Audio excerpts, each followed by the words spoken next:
Hello বন্ধুরা, welcome back to my YouTube channel. আশা করি তোমরা সবাই খুব ভালো আছো। গুড মর্নিং তোমাদের সবাইকে। দেখো, আমাদের পাশের জায়গাটা খালি ছিল, তো ওটাও অনেকটা নোংরা হয়েছিল, তাকে পরিষ্কার করে দিয়েছে। আর আজকের ওয়েদারটা এত সুন্দর, মানে কি বলবো, না রোদ আছে, না বৃষ্টি আছে, না গরম আছে, কোনো কিছুই না। খুব সুন্দর একটা ওয়েদার। আমরা এরকম ওয়েদারের জন্য অনেক সময় ওয়েট করে থাকি। আর তোমরা সবাই জানো ইন্দোর একদম পরিষ্কার পরিচ্ছন্ন। আর আমাদের এই পাশের জায়গাটা একটু নোংরা হয়েছিল, তারপরে হঠাৎ করে একদিন দেখলাম যে একদম পরিষ্কার করে দিচ্ছে একদম।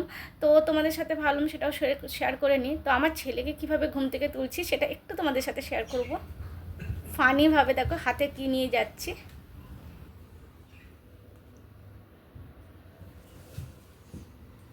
আরে কি হলো পাগল?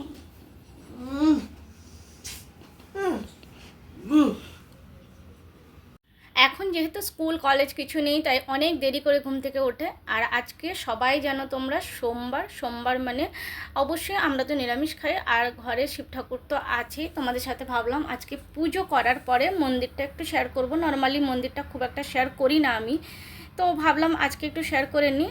আর একটু অন্ধকার লাগছে, কারণ ওই যে ওয়েদারটা ওই রকম, তো অন্ধকার লাগলেও কিন্তু বুঝতে অসুবিধা হবে না। তো যাই হোক, পুজো করার পরে তারপরেও তো একটা আমাদের সবসময় মাথার মধ্যে থাকে যে কি রান্না করব।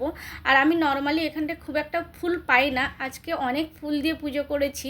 মানে আমি 2-4টে ফুল দিলেই আমি খুশি হয়ে যাই, কারণ যেহেতু ফুল অনেক সময় পাই না আমি।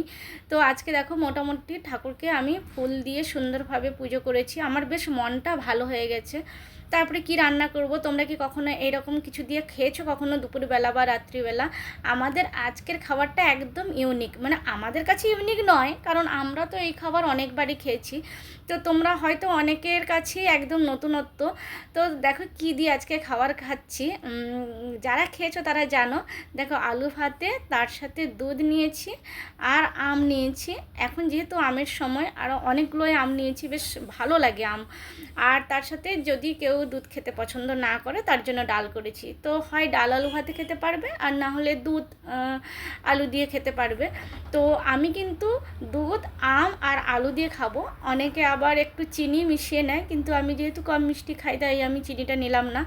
তো এবার ভালো করে একটু নুন দিয়ে দেবো। নুন দিয়ে, একটু বেশিই নুন লাগে, কম বলবো না। আমি কিন্তু কাঁচা নুন একদম খাই না, তবে দুধ দিয়ে যদি আলু মানে ভাত মাখাই, তাহলে কিন্তু অবশ্যই একটু নুনটা বেশিই লাগে। এবার যে যার পরিমাণ মতন। তারপরে এটাকে ভালো করে, মানে যাকে বলে এর হাত পা ভাঙা, আমি সবসময় ছোটো থেকে বলে আসি যে হাত পা ভেঙে দিতে হবে। তো যাই হোক, ভালো করে তাকে চটকে নিয়ে একদম নরম করে বেশ, তারপরে দুধ দিয়ে মাখিয়ে আম দিয়ে আলু দিয়ে ফাটাফাটি লাগে খেতে। আমার তো মানে আমারও ভীষণ পছন্দের, আর আমার ছেলেরও খুব পছন্দের। ছেলে অবশ্য আম দিয়ে খায় না, ও দুধ আর আলু ভাতে হলেই খেয়ে নেয়। অন্যান্য তরকারি হলেও ঠিক আছে, কিন্তু অনেক সময় কিন্তু এই খাবারটা বেশ ভালো লাগে। আর তোমরা অবশ্যই আমাকে কমেন্টসে জানাবে তোমরা কে কে দুধ আলু আম দিয়ে খেয়েছো। অবশ্যই কমেন্টসে জানাবে।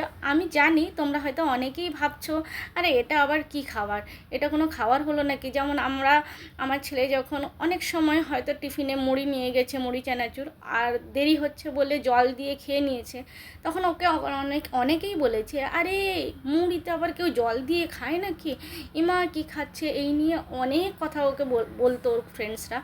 তো এখনও তোমাদের অনেকেরই মনে হতে পারে যে এরকম কেউ খাবার খায় নাকি, বাট আমি তো খাই, আমার ভালো লাগে। তো খাওয়া দাওয়া হয়ে গেছে, এবার থালা বাসন বেশি আজকে বেরোয়নি, কারণ বেশি রান্নাবান্না তো করিনি, আবার রাত্রে কিছু রান্না করব। তো এখন ওই শটে শটে করে নিলাম। আর সব সময় একটাই জিনিস মাথায় থাকে, ঘুম ভাঙলো মানে আজকে এখন কি রান্না, পরে কি রান্না, তারপরে কি খাবো, তারপরে কি খাবো। আর তো থালা বাসন তো সব সময় চলতে থাকে কিছু না কিছুতে। তো আর কিছু কাজ আছে, সেটা হাত করে নিলেই হয়ে যায়, মানে এক্সট্রা বলে মনে হয় না ওই কাজটা। কিন্তু আমরা যদি পরে করব বলে রেখে দিই না, তাহলে ওই কাজটা আর হয়ে ওঠে না। মনে হয় ঠিক আছে আজকে ছেড়ে দিই, আজকে আর করতে ইচ্ছে হচ্ছে না, অন্য দিন করে নেব। আবার অন্য দিন মনে হয় আজকে খুব গরম পড়েছে, আজকে ছেড়ে দিই। তো আমি এই জন্য কী করি, ম্যাক্সিমাম কাজ কিন্তু যেটা মাথায় আসে আমি হাত করে নিই। তো আমার বেসিনটা নোংরা হয়েছে, নোংরা নয় মানে ডেলিকার ডেলি বেসিন যদি মেজে না হয়, তাহলে কিন্তু ওটা অতটা নোংরা হয় না। আর আমি সেই জন্য ভাবলাম যে আমিও ফটাফট করে থালা বাসন যেহেতু মাজা হলো, তো হাতো হাত একদম দেখো এই দেওয়ালের স্ল্যাবগুলো যে আছে এগুলো একটু পরিষ্কার করে নিচ্ছি হাতো হাত। তাহলে কি হবে, এগুলো এক্সট্রা করে আর করতে হবে না, যে পরে করব একটু রোদ কমুক। আর সবথেকে বড় কথা জানো তো, দুপুরবেলা বিশেষ করে ভাত খাওয়ার পরে কিন্তু আমি বাসন মাজতে পারি না। কারণ হচ্ছে জলটা এতটাই গরম হয়ে যায় যে তোমরা হাত না দিলে হয়তো বুঝতে পারবে না আমি কতটা গরম হয়ে যায় বলছি।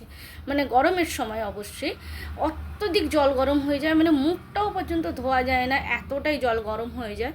জল ধরে রাখলে সেই জল দিয়ে মুখ ধুতে পারা যায়, মানে অত্যধিক গরম। তো আজকে যেহেতু ওয়েদারটা এত সুন্দর আছে তো ওই জন্য আজকে কোনো অসুবিধে নেই, তো ওই জন্যই হাতো হাত একদম একটুখানি করে নিলাম।